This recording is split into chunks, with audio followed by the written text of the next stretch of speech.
1943 world war 2 के दौरान US navy हर हाल पर जंग को जीतना चाहती थी। इसीलिए यूएस नेवी ने एक ऐसी टेक्नोलॉजी डेवलप करना चाहिए जो उनकी शिप को रडार से गायब कर सके। इसके लिए उन्होंने प्रोजेक्ट रैम्बो नाम का एक सीक्रेट एक्सपेरिमेंट स्टार्ट किया, जिसे बाद में फिलाडेल्फिया एक्सपेरिमेंट भी कहा जाने लगा। ये प्रोजेक्ट यूएस नेवी और एक mysterious scientist doctor Franklin Reno के कहने पर शुरू किया गया। कुछ सोर्सेज के मुताबिक इस एक्सपेरिमेंट का कॉन्सेप्ट एल्बर्ट आइंस्टाइन की एक थ्योरी पर बेस्ड है जो स्पेस, टाइम और इलेक्ट्रोमैग्नेटिज्म को जोड़ती है। इस प्रोजेक्ट को शुरू करने के उनके 3 बड़े मकसद थे। पहला था एक पावरफुल इलेक्ट्रोमैग्नेटिक फील्ड क्रिएट किया जाए जो शिप को रडार से गायब कर सके। दूसरा, ये आइंस्टाइन की थ्योरी पर बेस है जो टाइम और स्पेस को बैंड करने की बात करती है। और तीसरा, अगर ये एक्सपेरिमेंट काम कर जाता तो यूएस नेवी की शिप दुश्मन के लिए इनविजिबल हो जाती, जिससे ये बहुत ही आसानी से अपने दुश्मनों का सफाया कर सकते थे। लेकिन जो एक्सपेरिमेंट के दौरान हुआ वो साइंस फिक्शन से बहुत ही ज्यादा शॉकिंग था और ऐसा कुछ हुआ जो उन्होंने कभी सोचा भी नहीं था। तो बात है 28 अक्टूबर 1943 की। फिलाडेल्फिया नेवी यार्ड में यूएसएस एल्ड्रिज पर एक सीक्रेट एक्सपेरिमेंट किया गया।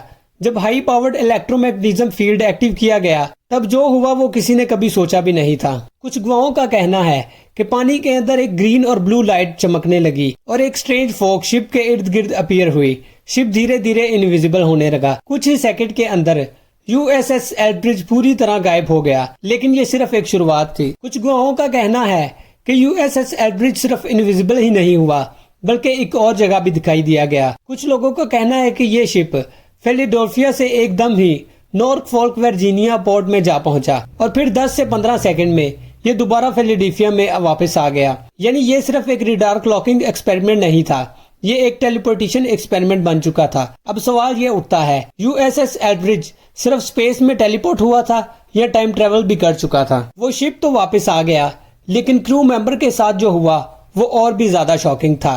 कुछ लोग गायब हो गए और कुछ वापस ही नहीं आए। कुछ आदमी शिप के मेटल में फंसे हुए थे, यानी उनका आधा जिस्म शिप के अंदर चला गया था। कुछ लोगों का मेंटल स्टेट डिस्टर्ब हो गया और वो लोग पागल हो गए, यानी उनकी यादें मिटा दी गई थी।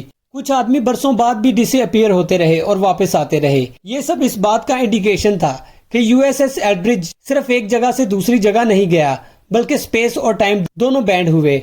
यानी ये एक्सपेरिमेंट गलती से एक टाइम ट्रेवल एक्सपेरिमेंट बन चुका था। दोस्तों, एल्बर्ट आइंस्टाइन ने एक यूनिफील्ड थ्योरी का कॉन्सेप्ट दिया जो टाइम और स्पेस को एक चीज मानता है। इस थ्योरी के मुताबिक अगर एक स्ट्रॉन्ग इलेक्ट्रोमैग्नेटिक फील्ड क्रिएट की जाए तो वो टाइम और स्पेस को वार्प कर सकती है। अगर यूएसएस एल्ड्रिज पर यह फील्ड बनाई गई थी तो हो सकता है कि ये शिप एक टेम्पररी वॉर्म होल में चला गया हो। मतलब थ्योरिकली फिलाडेल्फिया एक्सपेरिमेंट पॉसिबल हो सकता है, लेकिन ये एक्सपेरिमेंट इतना डेंजरस था कि इसको कभी रिपीट नहीं किया गया। दोस्तों, ये कहानी सुनने में एक साइंस फिक्शन हॉरर फिल्म की तरह लगती है, लेकिन असल मामला कुछ और ही है।